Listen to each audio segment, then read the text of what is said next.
Pessoal, é o seguinte, eu preciso avisar, né, que a aula de hoje vai ser polêmica, até mais do que a anterior, que já foi polêmica, mas eu acho que esse assunto é muito importante. E por mais que talvez pareça que eu gosto de polemizar, e talvez eu até goste mesmo, mas na verdade eu acredito que não dá para não ser polêmico quando se trata da filosofia contemporânea, ao menos quando a gente quer compreender, né, com alguma profundidade as questões principais da filosofia contemporânea. Então, a ideia de um sujeito em xeque aqui não se refere a qualquer tipo de sujeito, mas a um sujeito específico, por mais que este seja exatamente o sujeito que se considera universal. Ou seja, esse sujeito, né, é o sujeito humanista, branco, eurocêntrico, cis heteronormativo e essencialista, tá? É esse sujeito que a gente está colocando em xeque aqui. E notem que esse sujeito está diretamente pressuposto em muitas das ideias que ainda são valorizadas por nós, educadores, né? Professores. Por exemplo, a ideia de direitos humanos. Né?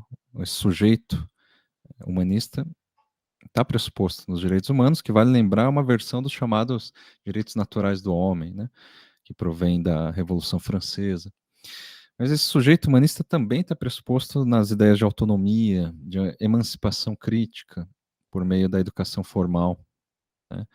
Portanto, está pressuposto em Paulo Freire, por exemplo. E também está pressuposto na ideia das lutas identitárias e pós-coloniais. Eu vou explicar, inclusive, que essa luta pós-colonial não é a mesma coisa que a luta decolonial. Existe uma diferença, né? Mas, ou seja, direitos humanos, emancipação crítica, lutas identitárias e decoloniais, tudo isso são temas polêmicos. E é disso que a gente vai tratar hoje. Então, se eu escolhi dedicar uma aula inteira para esse tema, é porque me parece que a filosofia contemporânea não se reduz a uma virada linguística, ou seja, não se reduz a uma revisão crítica da, da própria tradição filosófica, como a gente viu na semana passada. Mas a filosofia contemporânea traz como um traço marcante esse questionamento do sujeito humanista, ainda que seja de forma muito dispersa e não sistemática. Então, o que eu quero dizer, a gente não pode dizer, por exemplo, que o chamado pós-humanismo seria uma vertente predominante na filosofia contemporânea, mas sim que o pós-humanismo sequer se configura enquanto uma vertente bem delimitada, né? Porque o questionamento desse sujeito humano, dotado de racionalidade, de liberdade, de direitos e de capacidades universais, é algo que aparece de um modo ou de outro em quase todas as correntes, inclusive nas que se mantiveram humanistas, como no caso do existencialismo, do marxismo, da fenomenologia, da escola de Frankfurt. Todas essas tradições humanistas questionam também esse sujeito, né, humano. No entanto, o pós-humanismo propriamente dito aparece de forma mais evidente em uma série de vertentes, esta sim, né, como o pós-estruturalismo, o pragmatismo, a teoria queer, os estudos decoloniais e pós-identitários. Eu poderia, por exemplo, fazer uma aula toda sobre a morte do autor, que é um texto clássico do Barthes, mas eu preferi não ir por esse caminho. Mas todos esses movimentos, pós-estruturalismo, teoria queer, que eu comentei, eles partilham não apenas a premissa de que o sujeito do conhecimento, mas também o sujeito da ação, o sujeito de direito, o sujeito da emancipação, é uma invenção moderna, uma abstração que se mantém operante. Mas também partilham de uma estratégia não de destruir essa ideia do sujeito, mas de subvertê-la. Então, por exemplo, né, eu falei que ia diferenciar a luta pós-colonial e decolonial. A diferença entre o pós-colonial e o decolonial é que enquanto o primeiro, né, o pós-colonial, visa inverter o processo de dominação colonial por meio de um resgate de tudo aquilo que foi apagado nesse processo, portanto, tentando apagar propriamente, ou recolocar, né, aquilo que teria sido perdido por meio da colonização. Só estou vendo aqui se tem mais gente pedindo para entrar. O decolonial, que nesse sentido é pós-humanista, né, parte da premissa de que não há como apagar os efeitos, ou não há como apagar totalmente os efeitos do colonialismo. E se não há como apagar, o mais eficaz é usar esses efeitos em favor de quem foi colonizado. O exemplo máximo disso é a Revolução Haitiana, né, onde os haitianos se apropriaram dos direitos naturais do homem, que foi inventado na Revolução Francesa, para justamente se emancipar dos franceses, para jogar isso contra os franceses, né, que criou esses mesmos direitos. Então, isso é uma luta decolonial. E o que seria, digamos, a alternativa pós-colonial? Seria se esses haitianos falassem, não, a gente simplesmente quer apagar toda a tradição francesa que nos foi imposta, né? Por sua vez, as lutas pós-identitárias não são exatamente contra as identidades, não são anti-identitárias, mas elas partem da premissa de que não há como apagar essa categoria humanista da identidade. E, portanto, a tarefa mais importante consiste em se apropriar e subverter taticamente as identidades já naturalizadas. Então, se o Foucault apostou, por exemplo, nas palavras e as coisas, que o humano, né, o homem, enquanto categoria, estaria prestes a desaparecer, na esteira, aliás, da morte de Deus, né, do Nietzsche, hoje, nessa aula, a ideia não é confirmar essa premonição Foucaultiana, até porque não tem como confirmar, o sujeito humanista não desapareceu, pelo contrário, ele permanece firme, né? Mas apenas a ideia aqui é mostrar de que maneira esse sujeito foi colocado em xeque na filosofia contemporânea. E um dos principais autores que acabam sintetizando todo esse movimento é o Paul Preciado, que eu já falei dele na aula passada, mas que, portanto, vai ter mais destaque na aula de hoje.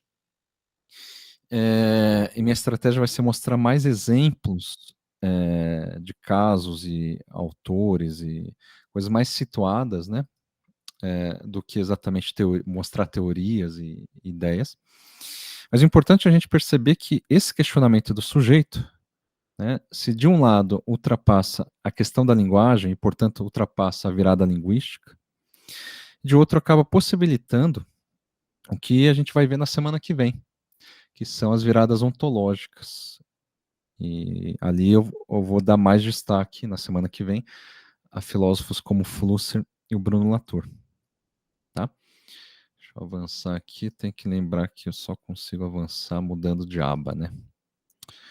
Muito bem. Eu quero começar comentando sobre essa novela do Franz Kafka. Não sei se vocês conhecem. Foi publicada em 1919, né? O nome é Na Colônia Penal, que me parece ser um dos primeiros registros de um pós-humanismo na literatura e não na filosofia, onde me parece que o Nietzsche acaba sendo um dos primeiros pós-humanistas, né? Portanto, antes de Kafka. É interessante notar, em primeiro lugar, que essa novela é uma das mais extensas do Kafka, né? Ao lado de O Castelo e O Processo, que são enormes, assim. Mas, apesar disso, raramente consta entre as suas principais obras, né? Em geral, é simplesmente desconhecida. Por que será? Eu diria que é porque essa obra é a que denuncia de forma mais explícita o sujeito humanista. Então, eu vou tentar resumir a história aqui para vocês, que é um pouco difícil, assim, mas vamos lá. Você tem um explorador francês, que é o protagonista. Ele é encarregado de visitar uma ilha colonial francesa, né? Então, uma colônia da França, que é uma ilha. Então, ele é enviado para essa ilha para avaliar o sistema penal que é empregado nessa ilha. Aí, na visita, ele acaba presenciando, ele é obrigado a presenciar um processo de tortura seguida de execução de um nativo acusado de insubordinação. E daí ele é preso no interior de uma máquina bem complexa, que é chamada de rastelo no livro. A maior parte da narrativa é feita com o diálogo entre o explorador e o oficial. E o nome desses personagens são esses: o explorador e o oficial, o nativo, que é o terceiro personagem que está preso ali. Ou seja, não são nomes próprios, né? São só funções, assim. Então, o diálogo entre o explorador e o oficial. Quem que é o oficial? Ele é quem manobra o rastelo, né? Esse diálogo é o que ocupa a maior parte da narrativa. E a máquina, o rastelo, opera por meio de agulhas, né, que vão escrevendo num processo de 12 horas a sentença. E vai escrevendo essa sentença nas costas do condenado. E a sentença é escrita em francês, um idioma que o condenado sequer entende, mas que é explicado pelo oficial várias vezes como um processo pedagógico e humanitário. Ou seja, a gente precisa escrever nas costas do condenado em francês para que ele possa aprender o porquê que ele está sendo preso, mesmo que ele vá morrer logo em seguida. A questão é que durante esse longo processo, né, de tortura e execução, a postura do estrangeiro, né, como observador, ocorre de maneira totalmente passiva, ou seja, sem esboçar nenhum tipo de reação. E é somente após uma série de falhas mecânicas dessa máquina que, quase que sem saber o que fazer, o explorador se posiciona no alto do seu humanismo. Na verdade, ele é questionado, né, pelo oficial, algo como se, e aí, você não vai falar nada, né? Ele ficou quieto até então, e daí ele se posiciona e diz que reprova esse método punitivo porque é um método desumano. Então, o oficial, a partir daí, liberta o condenado e entra por conta própria no rastelo. Ele se autocoloca no rastelo, que de repente volta a funcionar e mata o oficial. Então, a partir daqui, o estrangeiro se vê desprotegido e sozinho, porque afinal, o oficial era o anfitrião dele e acabou de morrer. Então ele está sozinho naquela ilha. E daí o estrangeiro decide ir embora daquela ilha o mais rápido possível. Por fim, ele sai correndo, né? E quando ele se aproxima do porto de uma embarcação, ele percebe que aquele nativo ex-condenado, né, que estava na máquina, está correndo atrás dele, junto com alguns soldados e outras pessoas, como se esse grupo quisesse embarcar junto do estrangeiro e fugir com ele da ilha. E a história termina com o explorador fugindo sozinho da ilha, após ter impedido que aqueles nativos, né, os nativos que vieram atrás dele, pudessem embarcar com ele. Essa é a história. Então vejam, eu não sei se deu para acompanhar tudo o que eu disse. Vejam que imagem fascinante, né? O colonizador francês, ele se horroriza com o que ele vê na colônia. Mas a única coisa que ele consegue fazer é fugir dali, e ainda sem deixar que ninguém fuja com ele. É como se ele quisesse simplesmente esquecer de tudo aquilo, ou fingir que ele não viu todo aquele horror primitivo daquela ilha. Por isso ele prefere fugir sozinho, né? Para que ninguém possa acompanhar. Por isso, em resumo, a história segue essa linha que eu tracei nos slides. Primeiro, a afirmação de um sujeito humanista que reprova o método desumano, seguida da desidentificação desse mesmo sujeito consigo mesmo, na medida em que ele não está mais protegido por um policial que detém a força e o poder, né? E por fim, a fuga contra o distanciamento, né? Contra a barbárie, que no fundo era uma barbárie já praticada desde o início pelo colonizador e que, portanto, funciona como contraparte necessária do humano. Então, como vocês devem imaginar, essa obra do Kafka foi interpretada muitas vezes como uma premonição do nazismo, que realmente pode ser entendido, afinal, como uma tentativa de colonização da própria Europa dentro da Europa, né? Mas o que me parece mais instigante é o fato de que o protagonista, que é o colonizador, né, simplesmente tirou o corpo fora, como se ele não fizesse parte daquilo, como se a sua ética humanitária, que não aprova o que ele testemunhou ali, o colocasse de algum modo acima desse tipo de prática primitiva e colonial, que no fim das contas ele representa enquanto francês, né?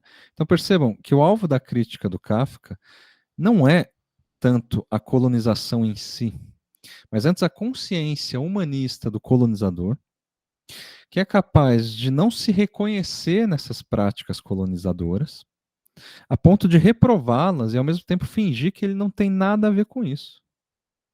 E isso assinala com muita precisão o que está em jogo no pós-humanismo, que é a contradição de um conjunto de valores humanos que não são capazes, que, aliás, que são capazes de justificar o próprio extermínio humano como uma mera tecnicalidade ou um efeito colateral, digamos assim.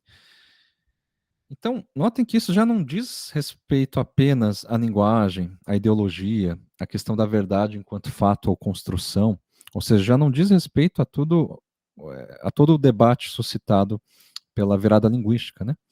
A questão aqui é quais são as consequências, os usos, as implicações de um tipo de lógica que, queira ou não, já está consolidada, já está difundida, já está naturalizada. E o que o Kafka conseguiu fazer ali em 1919, de uma forma, eu diria, muito mais contundente do que qualquer teoria filosófica, foi estilhaçar todas as formas de erudição, sensibilidade e inteligência que revestem o humanismo europeu. É uma obra, portanto, que desmobiliza toda essa tradição humanista de uma forma implacável, justamente por expor a barbárie como uma contraparte constitutiva do humanismo. Só avançar aqui. Antes de prosseguir, eu preciso explicar por que eu coloquei um trecho tão grande, né, já no começo da aula, do Paul Preciado, e o que isso tem a ver com Kafka, né?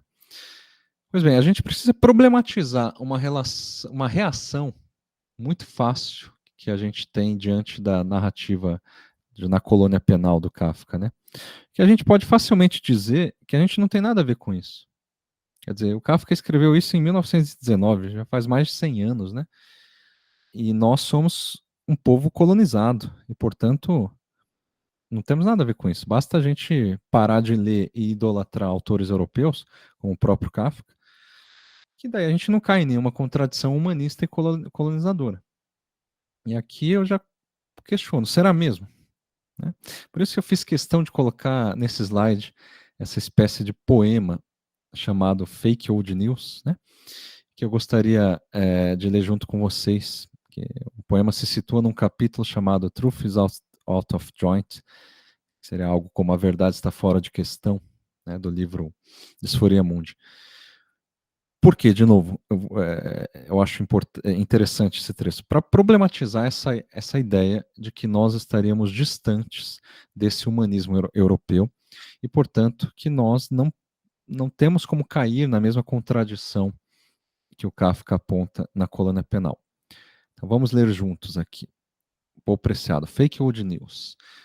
Cresci e vivi, e às vezes ainda vivo, numa sociedade que afirmava que os judeus tinham cavado a própria desgraça por força da ambição, que os africanos tinham sido escravizados porque careciam de cultura, que os indígenas não foram exterminados, mas se renderam em troca de álcool, que os ciganos roubavam crianças para fazer rituais satânicos, que as lésbicas eram mulheres frígidas ou predadoras com clitóris gigantes.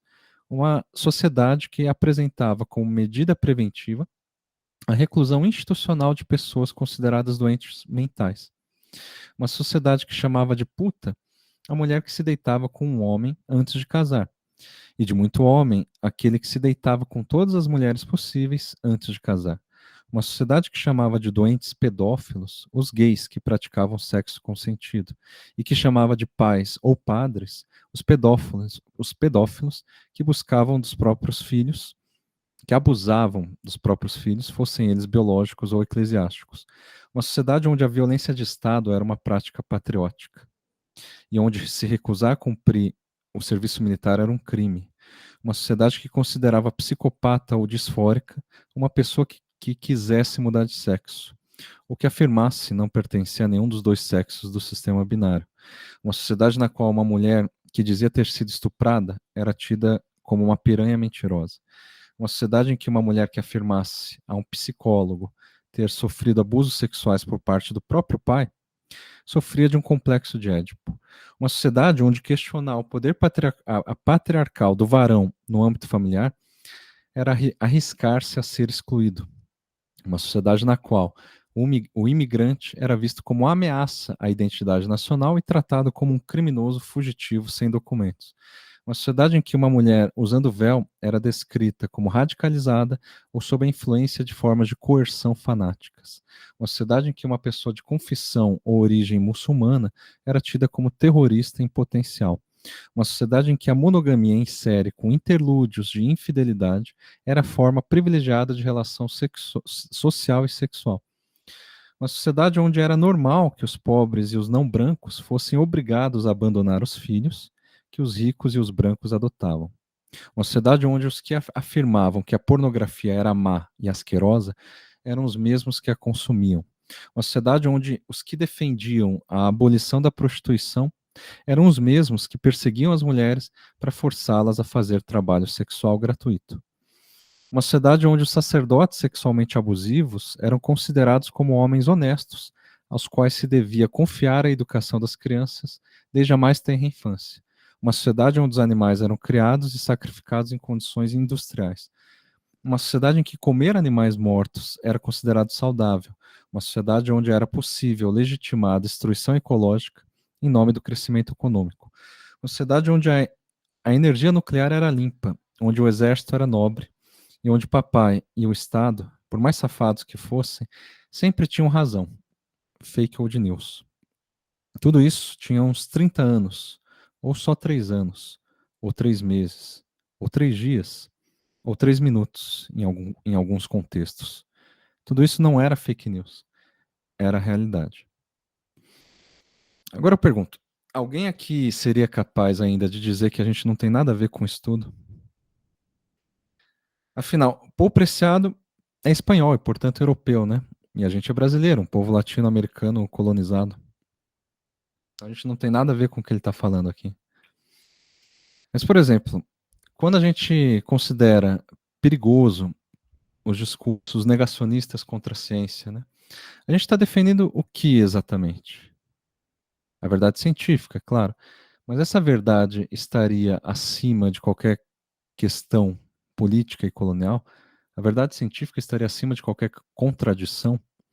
Será que o progresso, o que a gente chama de progresso científico, não estaria também recheado, historicamente, de contradições, de negacionismos e de práticas desumanas? Vamos pensar então no Prêmio Nobel, que teoricamente serve para reconhecer, né, uma grande contribuição científica. E vamos pensar, por exemplo, em alguém como Milton Friedman, que já ganhou o Prêmio Nobel de Economia. Você sabe o que lhe rendeu, né, o que rendeu ao Milton Friedman esse prêmio Nobel? Foi um conceito que ele inventou, né, chamado renda básica universal. Que sim, é o mesmo conceito que alguém como Eduardo Suplicy defendeu a vida inteira. Agora, esse mesmo Milton Friedman é considerado um dos principais teóricos do neoliberalismo, tendo sido também um dos mentores intelectuais da ditadura chilena, do Pinochet, né, que funcionou como um laboratório neoliberal conduzido pelos Estados Unidos na América Latina. Qual é, então, a grande contribuição científica do Milton Friedman?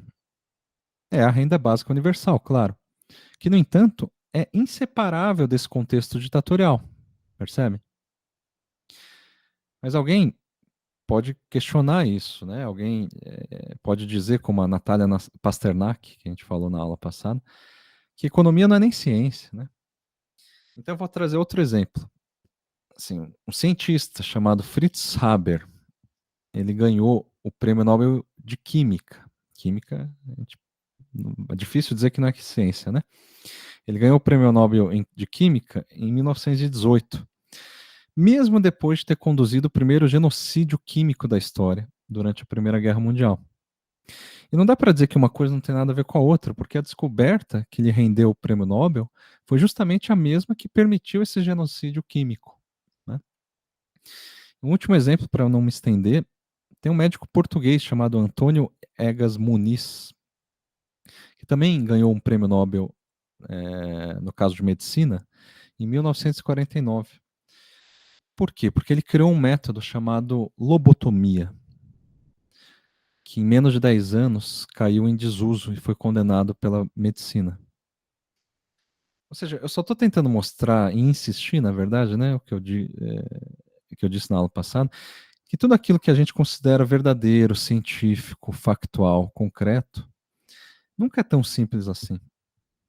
Porque é sempre uma produção política inserida em determinado contexto histórico e tudo mais.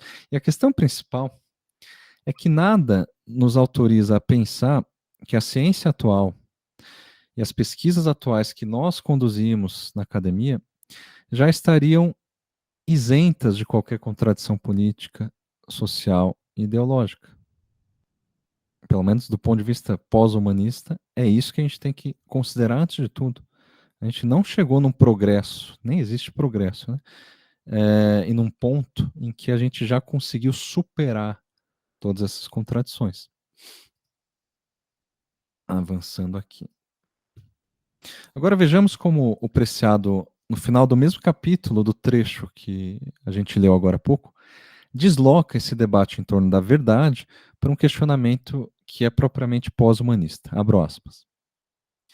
A pergunta não é o que é verdade e o que é ficção. A pergunta é o que é possível afirmar? Como verificar uma afirmação? Quem pode falar? E, sobretudo, em quem aquele que fala se converte ao dizer o que diz? Fecho aspas. O que essa citação do Preciado está dizendo? Que em vez de perguntar se existe algo como a loucura, ou o que é o sujeito louco, importa mais a gente perguntar por que essa categoria se tornou possível, né?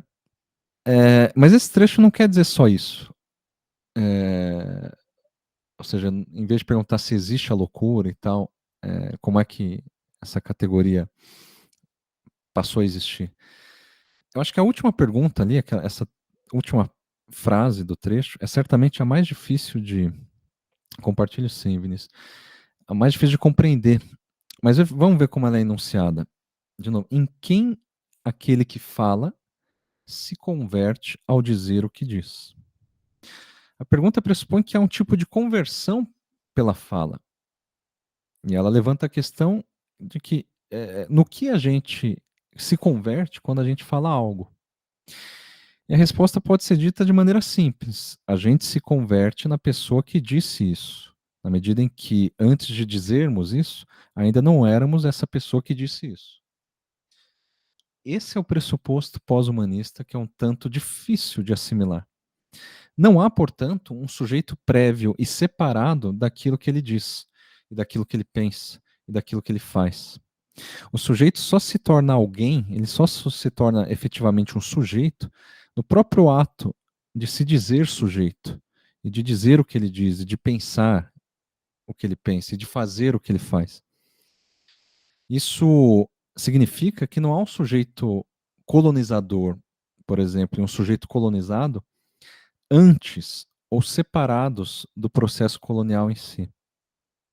Não há uma natureza humana antes ou de forma separada do processo histórico que vai inventar e consolidar o chamado humanismo.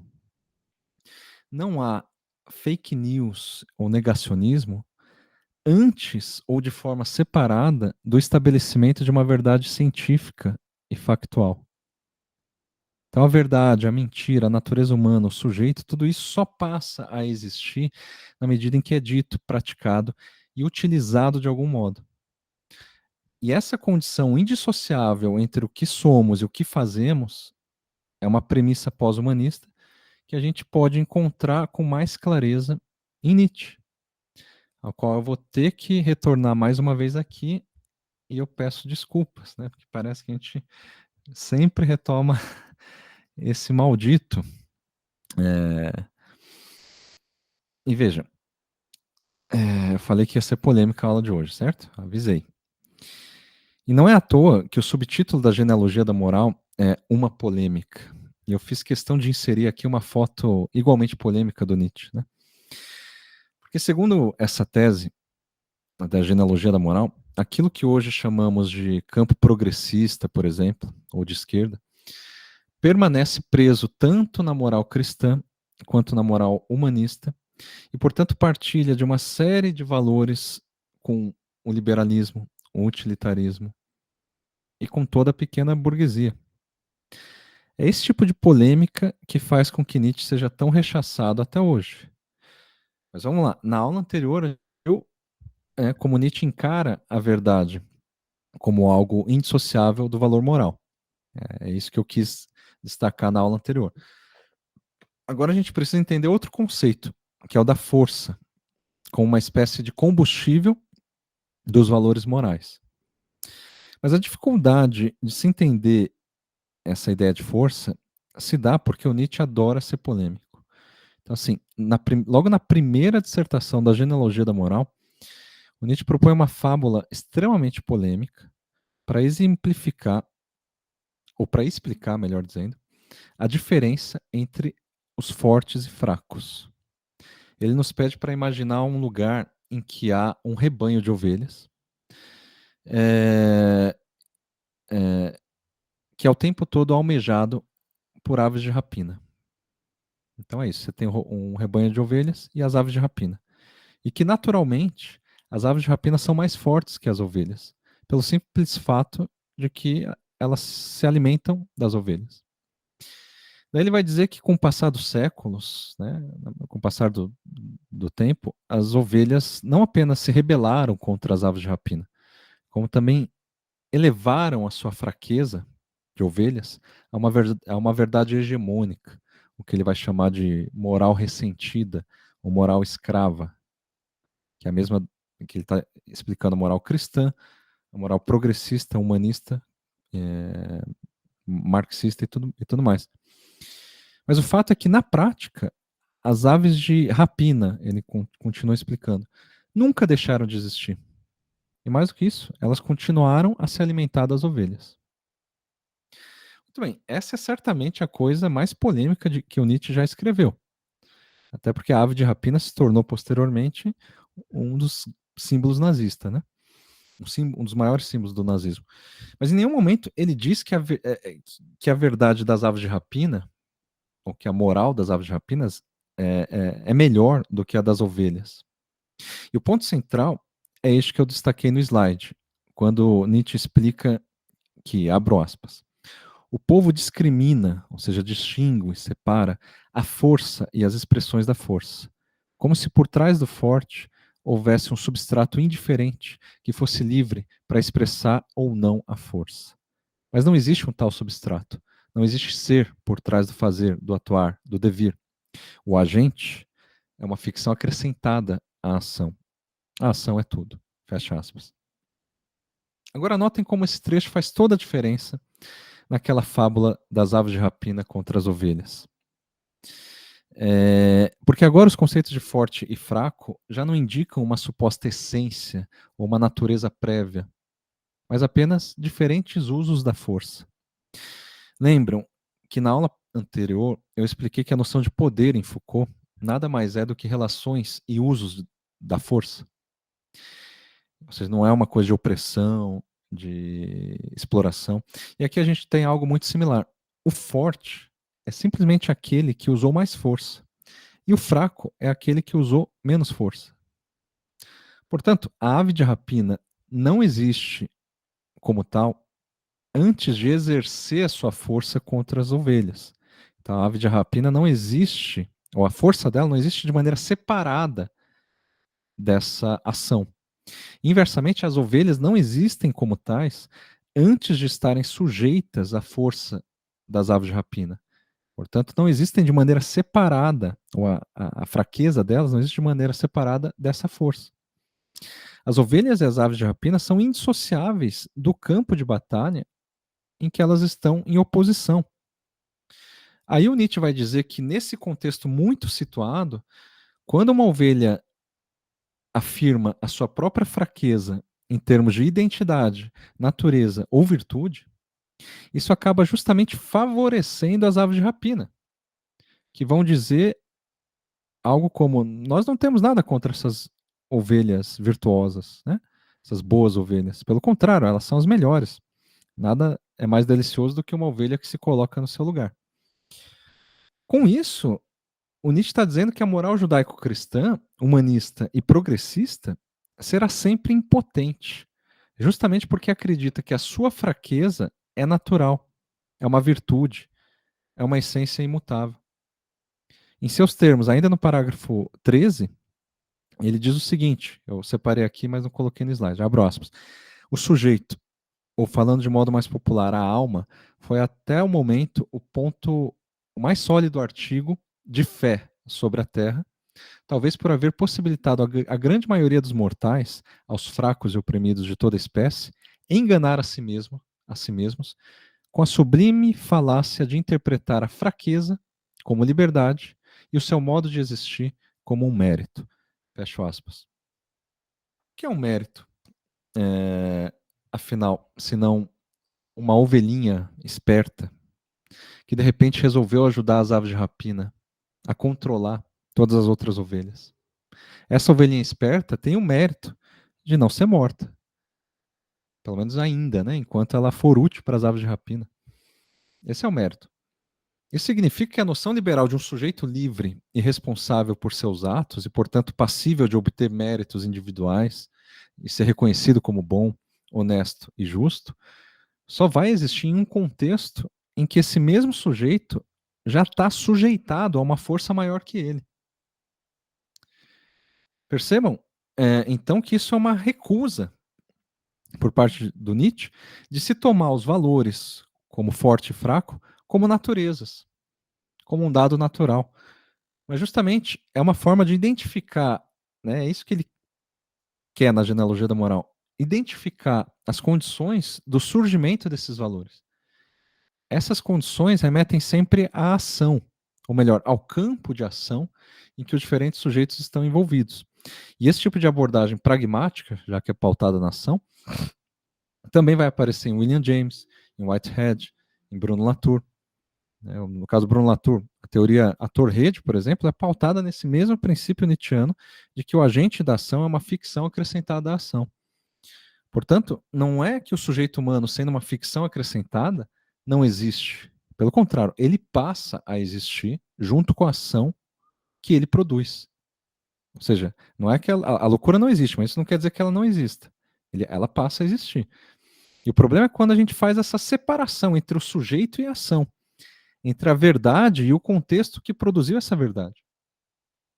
É nesse sentido, enfim, que podemos retomar justamente essa ideia da existência da loucura. A loucura passa a existir no contexto em que ela é produzida. Então, ela é inseparável desse contexto. Está dando para acompanhar a lógica aqui. Bem, um dos sintomas mais evidentes dessa lógica humanista, que separa o sujeito e a ação, a verdade e o contexto que produz essa verdade, reside no conceito de identidade, né? Que nos leva novamente a Preciado, que sempre problematizou discursos identitários, né? Não apenas em termos de gênero e sexualidade, mas também em termos raciais, nacionalistas e de classe. Vejamos então como ele sintetiza toda essa problemática nesse trecho, né? Abro aspas. Pergunto-me com que voz falo, não quem sou. Isso é irrelevante. Mas como fui construído e como posso intervir nesse processo de construção. Fecha aspas. Ou seja, ele está dizendo que a sua identidade não precede ao que ele é. A identidade não vem antes da afirmação de uma identidade. Mas também não se trata de uma essência que sucede à existência, né, nos termos de Simone de Beauvoir. Não se nasce mulher, se torna. Porque a identidade não passa de uma voz emprestada para o Preciado. É como se fosse uma máscara alheia que em determinado momento foi colocada sobre nós e que a gente decide vestir isso e assumir como nosso. Preciado chega mesmo a dizer que o discurso da interseccionalidade, entre gênero, raça, sexualidade, classe, etc., segue uma lógica neoconservadora, na medida em que acaba por reforçar e até renaturalizar, ao invés de questionar e problematizar, os regimes de opressão raciais, sexuais e de gênero. Né? E aqui é necessário, me parece, fazer uma breve contextualização, não tanto sobre o Preciado, mas sobre a teoria queer e o pós-identitarismo no qual o Preciado se insere. Então, a homossexualidade, por exemplo, embora tenha sido descriminalizada e despatologizada durante os anos 60 e 70, demorando mais em alguns lugares, né, como é o caso emblemático do Alan Turing. Alan Turing você já deve ter ouvido falar, né? Inventor do computador, tem aquele filme O Jogo da Imitação, né? Ele sofreu castração química por ser homossexual. Então, embora a homossexualidade estava aos poucos sendo descriminalizada e despatologizada, as lutas dos corpos trans, né, ou travestis, permaneceram sempre em segundo plano. Em relação a quê? Em relação às lutas feministas, em relação às lutas gays e lésbicas, que até então eram, em larga medida, transfóbicas. Né? Então vai ser somente a partir das décadas de 80 e 90 que algumas autoras, como a Donna Haraway, a Gayle Rubin e a Judith Butler, começam a levar a sério algumas práticas drags e transexuais que colocam em xeque a relação normativa entre anatomia biológica, identidade de gênero e orientação sexual. Ou seja, a chamada teoria queer não se confunde com a teoria feminista, pelo contrário. E também não se confunde com a literatura gay e lésbica. Sobretudo porque se direciona a um paradigma pós-humanista e pós-identitário, segundo o qual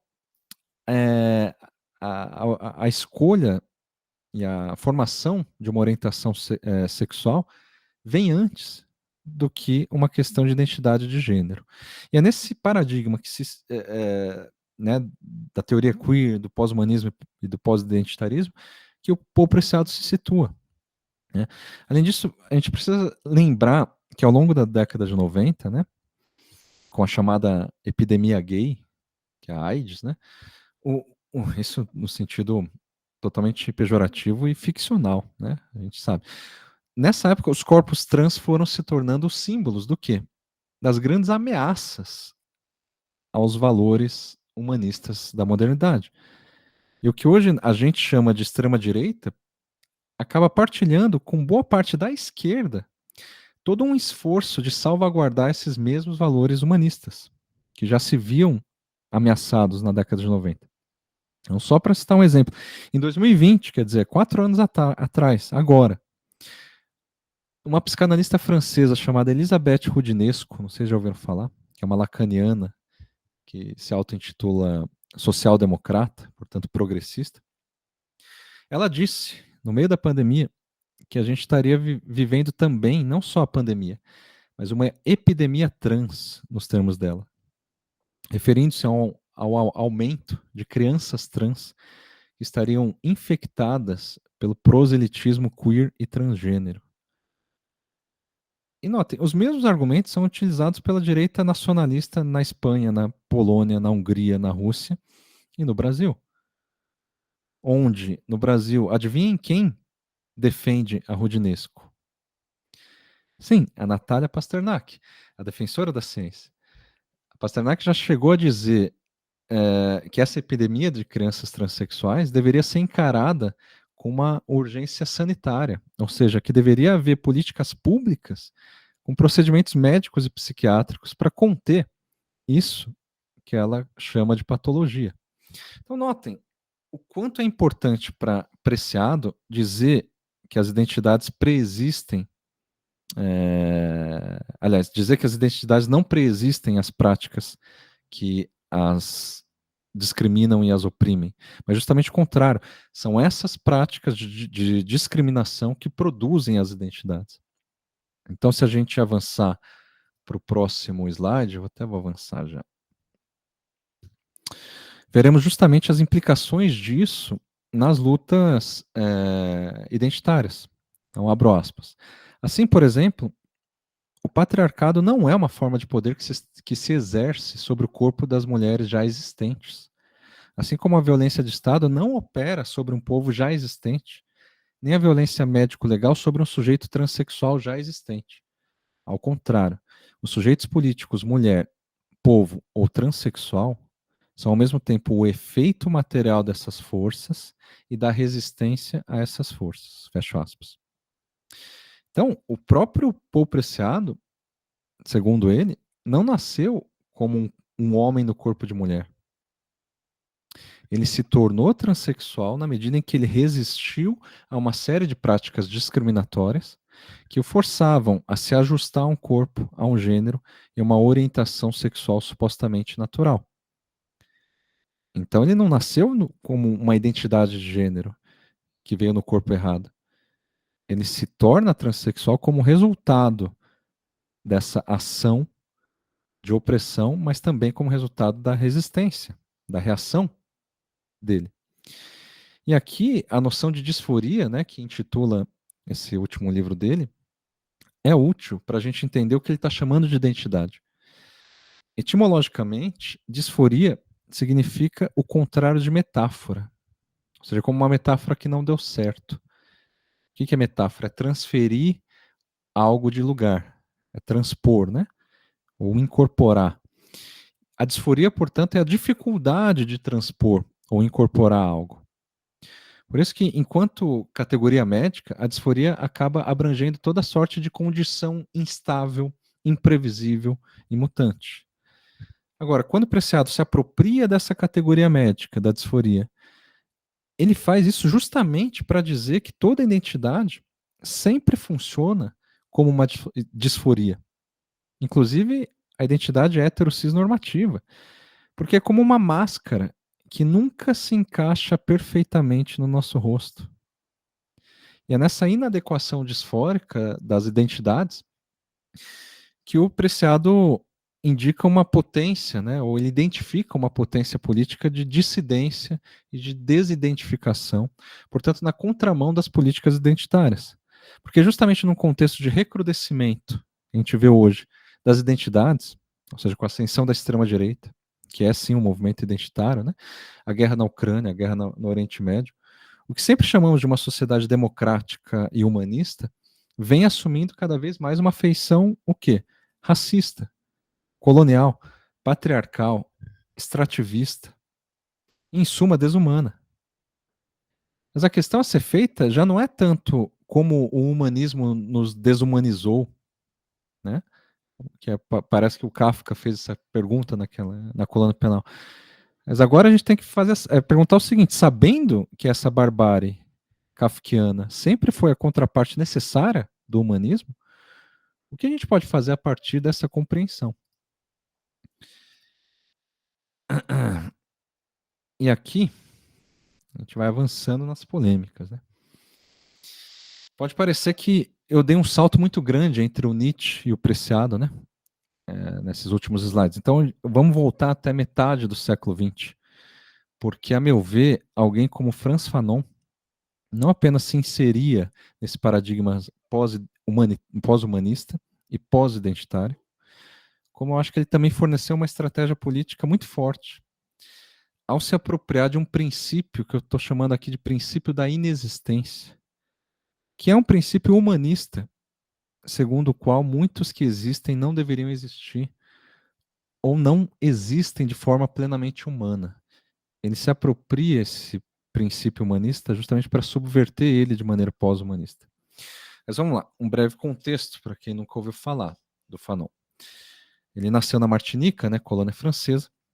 Ele foi aluno do Aimé Césaire, foi um dos primeiros teóricos do chamado pós-colonialismo. Né? E esse livro, Pele Negra, Máscaras Brancas, foi a sua tese de doutorado em psiquiatria, que foi reprovada depois de umas 3 tentativas, e daí ele teve que apresentar outra coisa para ser aprovado. E daí ele reapresentou a Pele Negra, Máscaras Brancas no doutorado em filosofia, com alguns ajustes, onde ele daí sim foi aprovada, não sem dificuldade também. Daí o livro foi proibido em diversos países e rechaçado por muitos movimentos negros, como Negritude, na França, né, sendo o principal. E esse livro segue sendo criticado até hoje. Ao mesmo tempo, o Fanon foi uma das principais influências de alguém como Malcolm X, e portanto dos Panteras Negras nos Estados Unidos. Ele também foi decisivo para a Revolução Argelina, na qual ele participou diretamente, e para a Revolução Iraniana, que eu comentei que o Foucault apoiava e participou diretamente. Sem falar que o Fanon também foi uma das principais referências para o Paulo Freire, que foi o primeiro a traduzir a obra do Fanon no Brasil. Então veja, o Fanon tem sido cada vez mais um autor debatido quando se fala de raça e colonialidade. Mas na medida em que ele é difundido, também se difunde uma ideia que me parece equivocada sobre o seu trabalho, que é justamente a ideia humanista de que nós deveríamos superar o conceito de raça, que é basicamente o que alguém como Morgan Freeman, não sei se vocês já viram, ele defende num discurso liberal, né? Ele insiste em dizer que não existe raça negra e nem raça branca, somos todos humanos, vamos esquecer esse negócio. Muita gente, de fato, quando vai ler o Fanon pela primeira vez, pode parecer que ele estava propondo alguma coisa nesse sentido, quando na verdade ele não é tão ingênuo assim. E alguns marxistas, né, inclusive, vão tentar dizer que o Fanon seria um humanista radical, justamente para tentar distinguir ele do humanismo liberal, como o do Morgan Freeman. Mas na minha leitura, o mais fácil é a gente entender o Fanon como um pós-humanista, assim como também um pós-identitário e decolonial. E Fanon não tinha como horizonte a igualdade entre negros e brancos pela superação da raça, mas sim a desracialização dos negros, ou seja, a dissolução da ficção epistemológica que faz operar, que mantém essa distinção racial. Então, no livro Pele Negra, Máscaras Brancas, a gente vê muitos trechos que atualmente podem facilmente ser interpretados de uma forma liberal. Por exemplo, logo na introdução, não são esses textos que eu coloquei no slide, esses trechos eles estão na conclusão. Mas logo na introdução do livro, a gente lê o seguinte, abro aspas, o branco que adora os negros é tão doente quanto aquele que os execra. Inversamente, o negro que deseja tornar-se branco é tão infeliz quanto aquele que prega o ódio ao branco.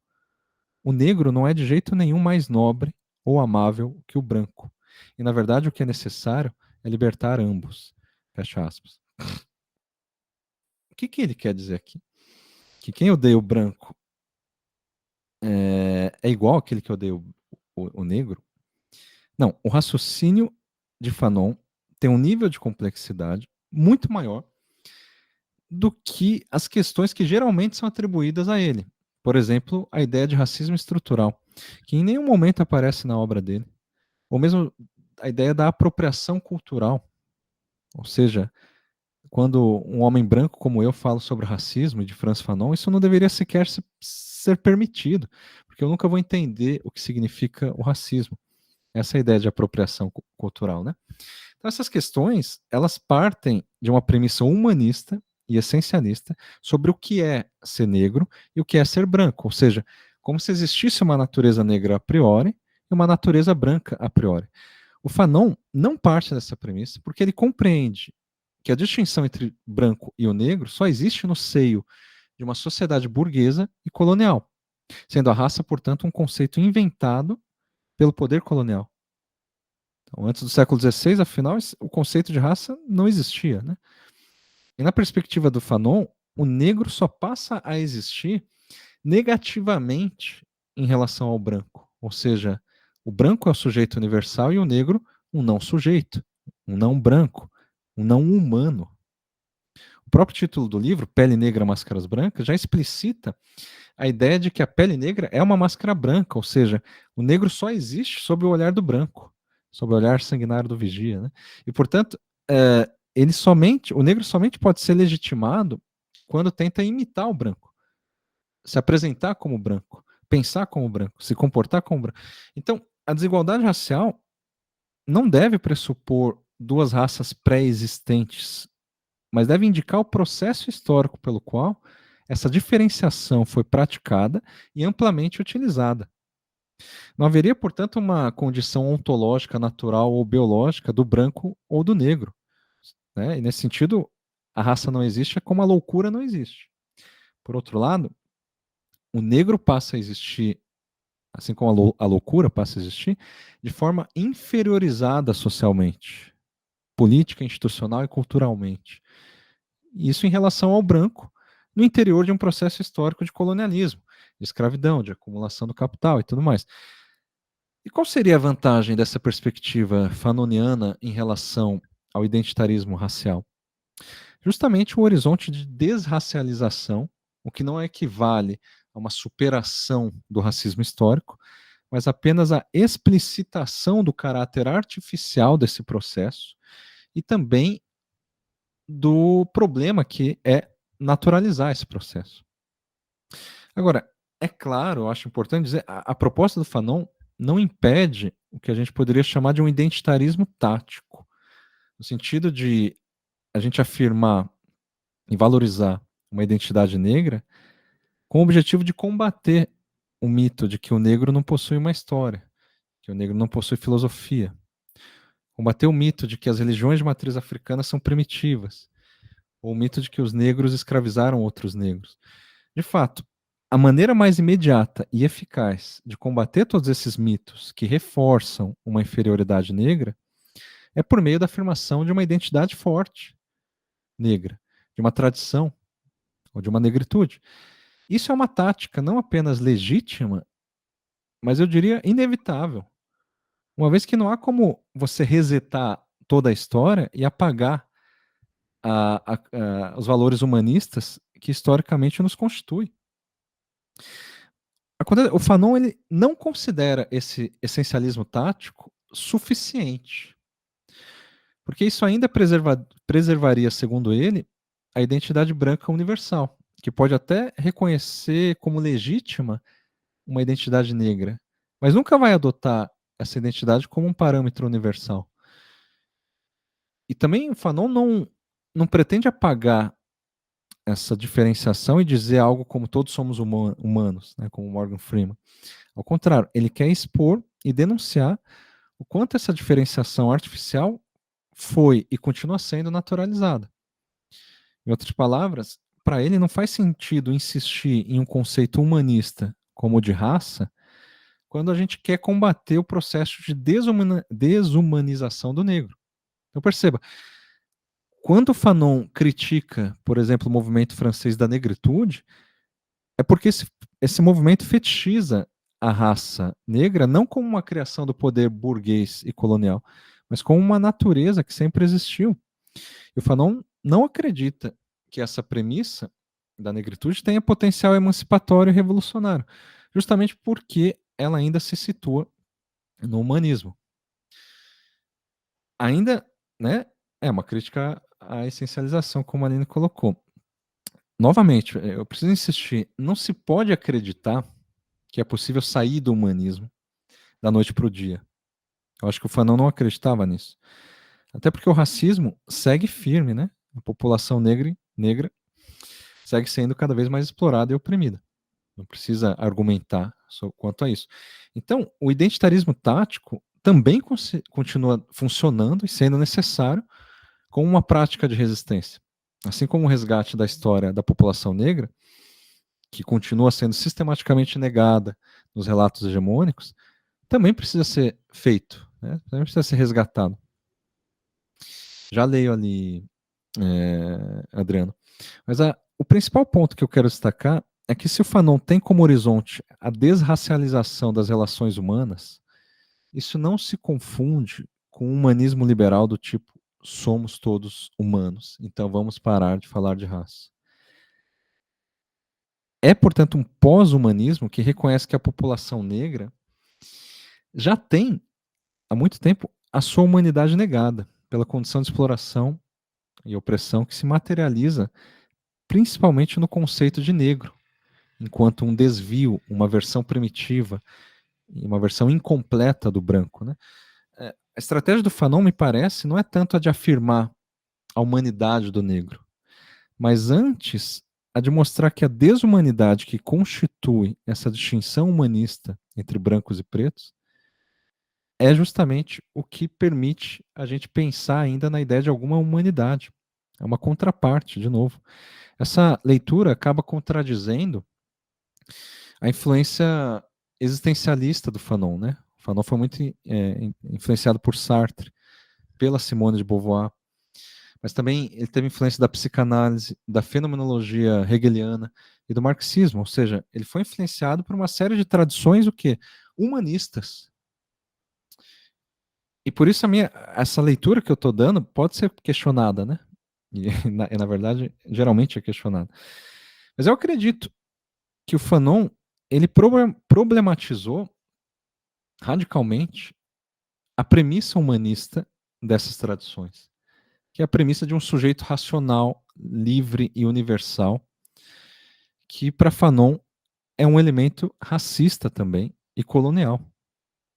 É nesse sentido que eu interpreto, por exemplo, agora sim, alguns trechos que parecem significativos da conclusão de Pele Negra, Máscaras Brancas, que é esses que estão no slide, abro aspas.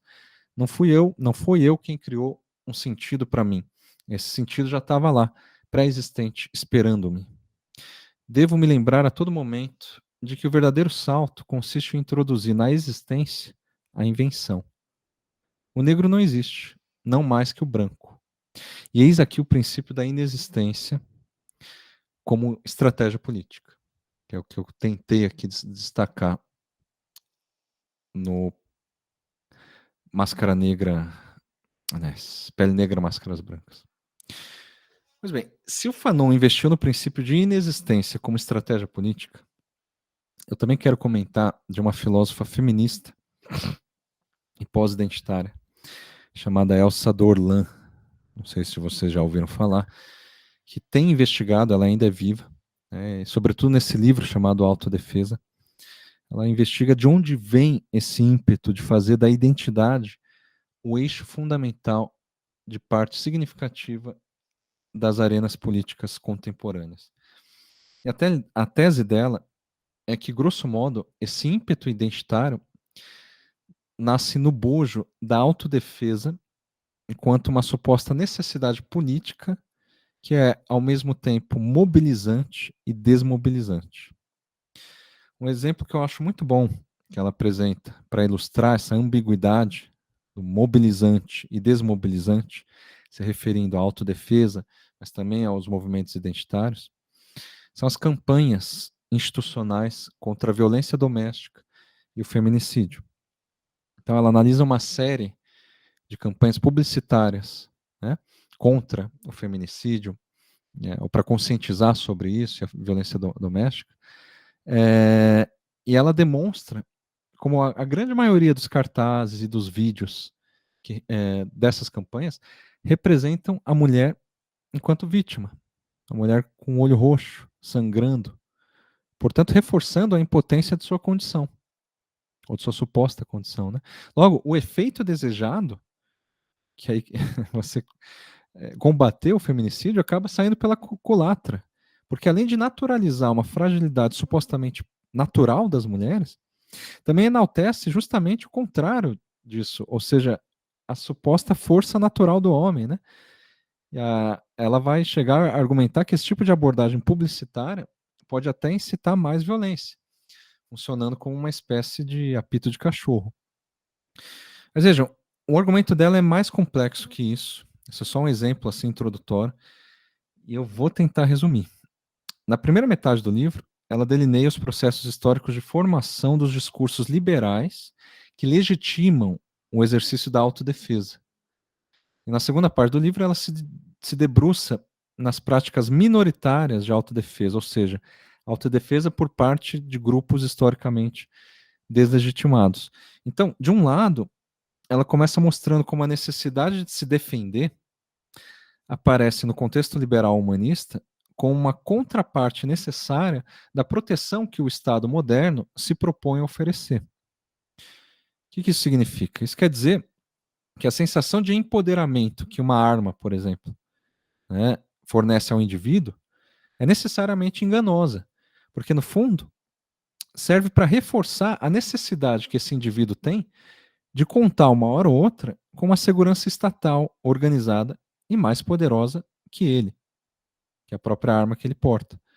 Mas o ponto central é que esse tipo de simulacro liberal, de um empoderamento da autodefesa, que está muito relacionada ao armamentismo, né, ao uso da arma, é que ela está dizendo que esse tipo de engano estaria enraizado, essa é a parte polêmica, nas lutas identitárias norte-americanas, que são o foco da análise dela, onde a afirmação de um grupo minoritário sempre estaria vinculada à necessidade tática da autodefesa, porque esses grupos nunca puderam contar com a polícia e o sistema judiciário oficial.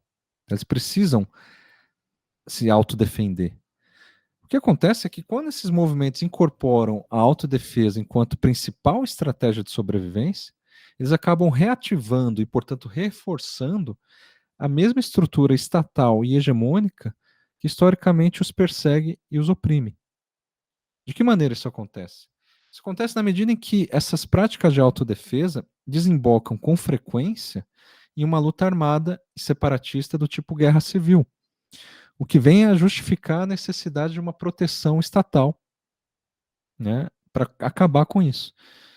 Eu acho que o exemplo, em vez de falar de casos específicos que ela fala, mas o exemplo mais intrigante que ela traz e analisa consiste no videogame Hey Baby.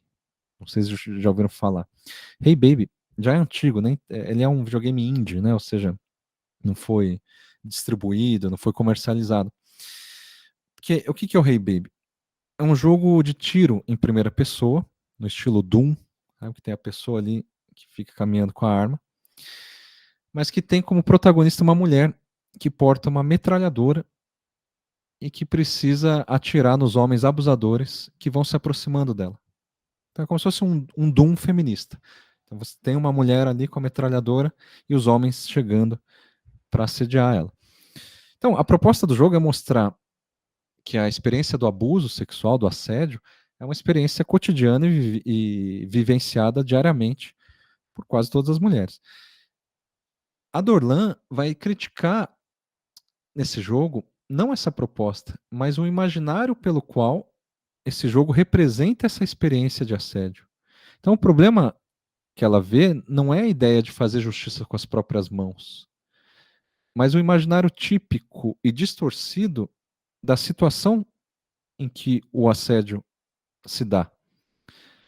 Vejam, todos os agressores do jogo possuem pele escura, por exemplo. São pessoas desconhecidas e anônimas. E vão surgindo, vão aparecendo sempre numa rua escura e perigosa. Quando, na verdade, a gente sabe, a maioria dos casos de assédio é o contrário disso, né? Acontece em lugares seguros, como no ambiente de trabalho, no interior do próprio lar da vítima, e são praticados por pessoas conhecidas. Então, ao omitir e distorcer esse fato, esse jogo Hey Baby se torna problemático, sugerindo, por exemplo, que os assediadores em potencial são sempre negros, pobres e distantes do círculo social da vítima. Avançando aqui. Assim, a Elsa Dorlan nos questiona o quanto esse jogo serviria de fato no combate à violência contra as mulheres, ou se no fim das contas ele acabaria contribuindo com a manutenção dessa mesma violência. Mais do que isso, ela vai mostrar o quanto a ideia de empoderamento sempre depende de uma mediação, com uma metralhadora, no caso do jogo, e corre o risco de se reduzir a uma espécie de imediatismo totalmente ineficaz. Então vou ler nos seus termos, né, que estão no slide, abro aspas. Hey Baby oferece um olhar crítico acerca da violência sexista. O que a torna insuportável não é tanto nossa incapacidade de fazer alguma coisa, de agir em relação a ela, mas sua inevitabilidade. A conclusão, portanto, é aporética. O prazer da vingança é substituído pela consciência infeliz de que isso não serve absolutamente para nada. Ora, é nessa aporia que reside o esgotamento do político. O rifle desempenha o papel de personagem principal. É ele o verdadeiro herói do jogo, muito mais do que a vingança. Somente a arma tem o poder de. Ela intervém nesse jogo para restaurar a integridade corporal e sexual da vítima. É a arma que defende a vítima. É como se a arma substituísse o marido, o Estado ou a lei que fracassaram ou se recusaram a protegê-la. Fecha aspas. Ou seja, o objetivo do jogo, que é o de massacrar os assediadores, acaba reforçando a impotência total que as mulheres sentem, são colocadas nesse lugar de impotência total diante da violência sexista. E é nesse contrassenso político, essa aporia nos termos dela, que a Dorlan vai situar de maneira tão polêmica quanto incisiva as estratégias identitárias de empoderamento. Porque essas estratégias cultivam um princípio humanista fundamental, que é o princípio meritocrático de uma autonomia do sujeito. Ou seja, como se o empoderamento feminino fosse uma questão de mera escolha. Como se todas as mulheres pudessem simplesmente dar um basta ao sofrimento, aos assédios, à opressão e à violência, com um simples estalar dos dedos. Basta querer. Esse é o empoderamento. E é isso que o jogo promete.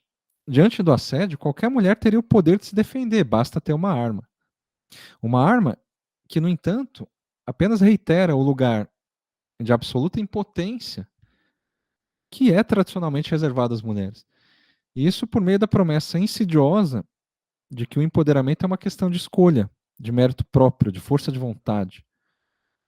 Ao expor esse tipo de contradição humanista, a Elsa Dorlan defende a sua tese principal, que é a de que a autodefesa, quando é feita a partir dos mesmos mecanismos que violentaram a vítima, vai necessariamente reiterar esse lugar no qual as vítimas continuarão sendo sempre obrigadas a se defender, reforçando, portanto, um lugar no qual a agressão sempre vai existir e sempre vai se repetir da mesma forma.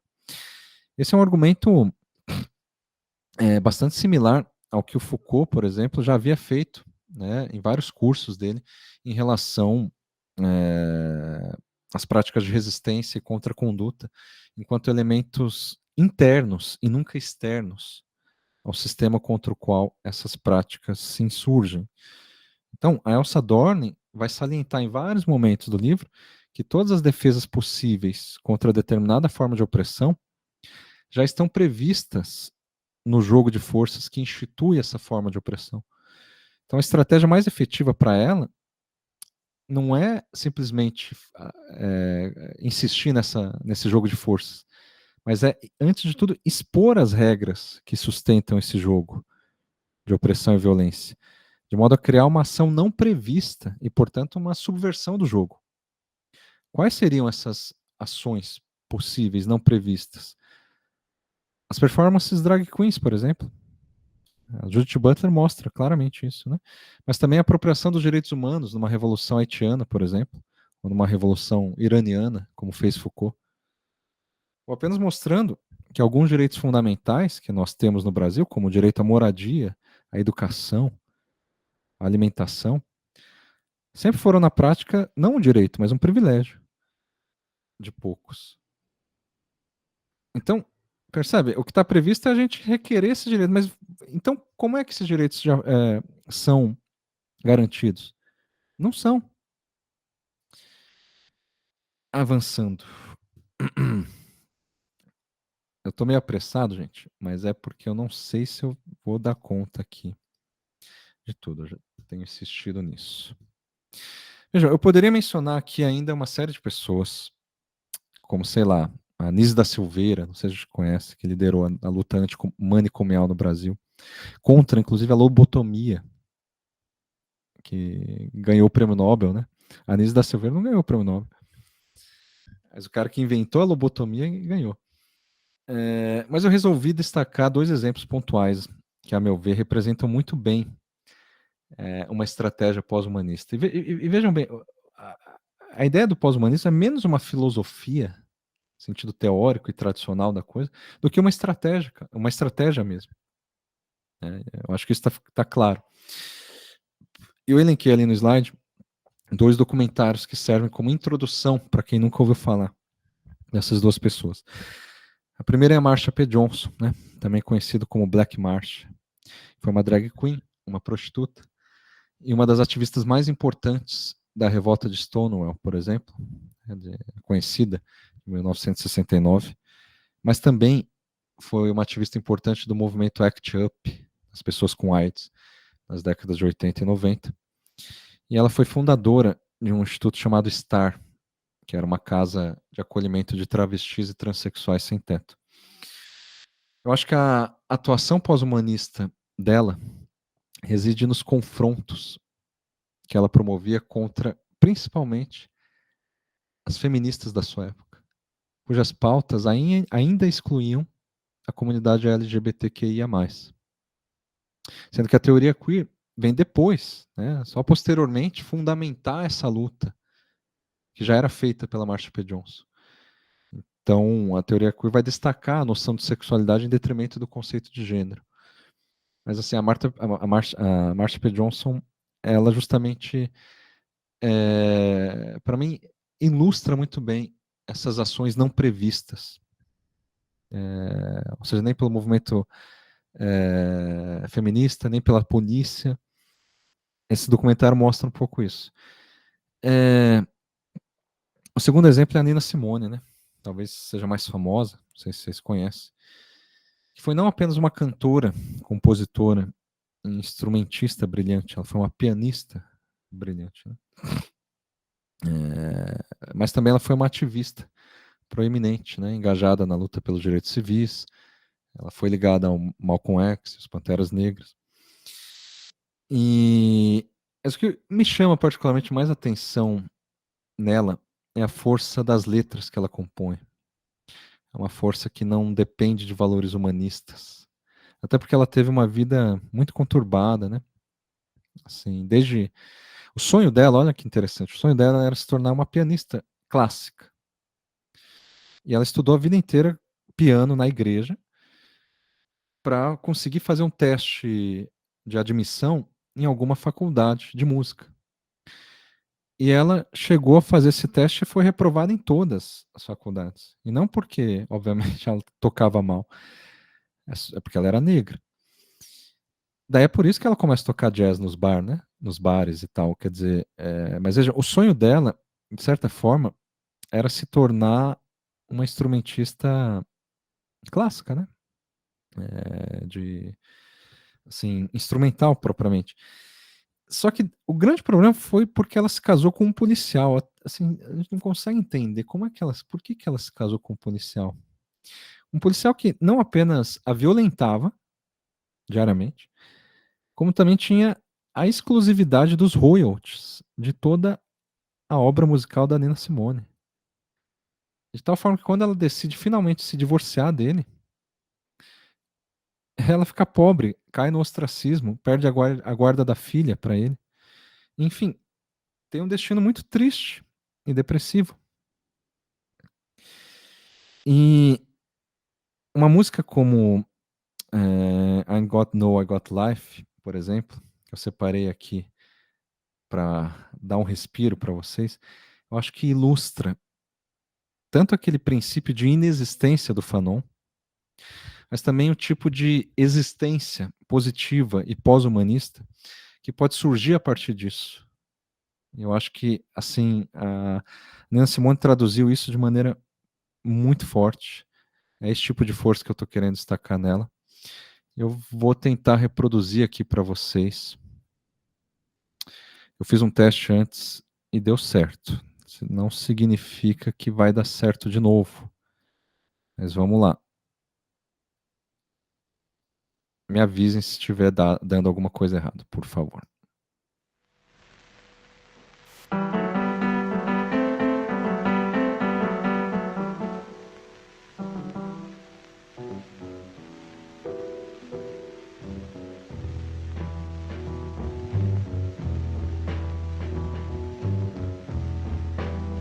Ain't got no home, got no shoes, ain't got no money, ain't got no class, ain't got no skirts, ain't got no sweaters, ain't got no perfume, ain't got no love, ain't got no faith.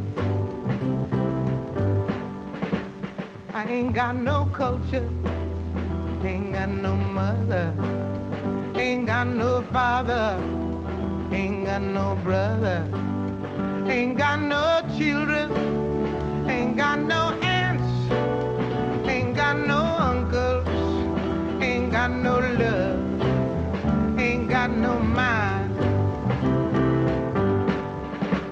I ain't got no country, ain't got no schooling, ain't got no friends, ain't got no nothing, ain't got no water, ain't got no air, ain't got no smoke, ain't got no ticket, ain't got no water, ain't got no love, ain't got no faith, ain't got no God, ain't got no wine, ain't got no money, ain't got no faith, ain't got no God, ain't got no love.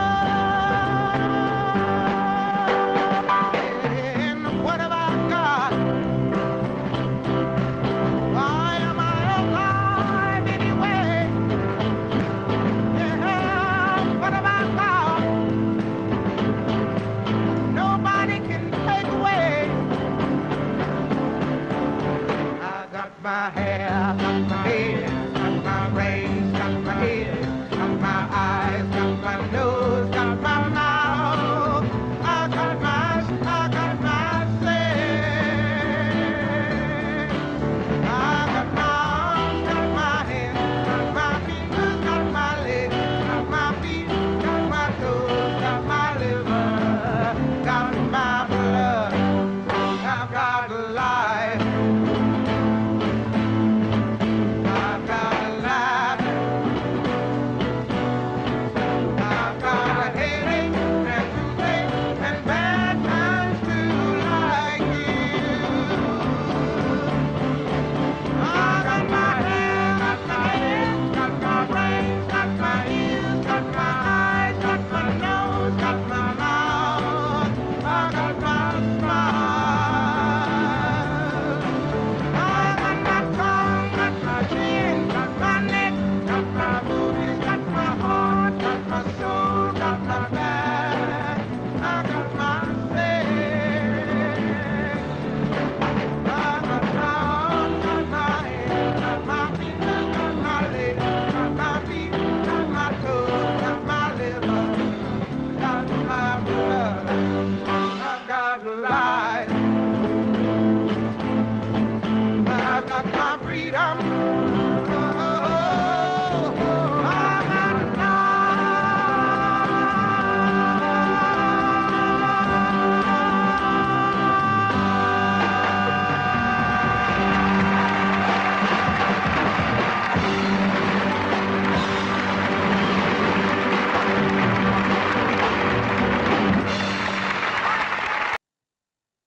Foda demais, né? Ai, vamos lá. Que respiro, né? Que dá. Deixa eu voltar aqui. Já tá quase no final, gente.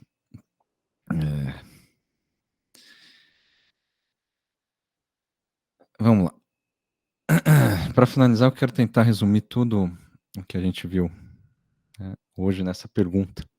Quer dizer, em vez de perguntar quem ou o que nós somos, ou ainda o que nós deveríamos ser, o pós-humanismo nos leva a perguntar como nos tornamos o que somos. E, por extensão, como os outros se tornam ou se tornaram o que são. E alguém que conseguiu traduzir isso de forma magistral, que eu acabei nem mencionando na aula de hoje, foi a dona Haraway. Quer dizer, mencionei, eu só não dei atenção, né? No no conhecido artigo dela, chamado Saberes Localizados. Ali ela começa mostrando como tanto o objetivismo científico quanto o chamado relativismo cultural são visões de lugar nenhum. Ou seja, ambos pressupõem a existência de um pretenso sujeito do conhecimento, que teria acesso a uma racionalidade universal, natural ou transcendental.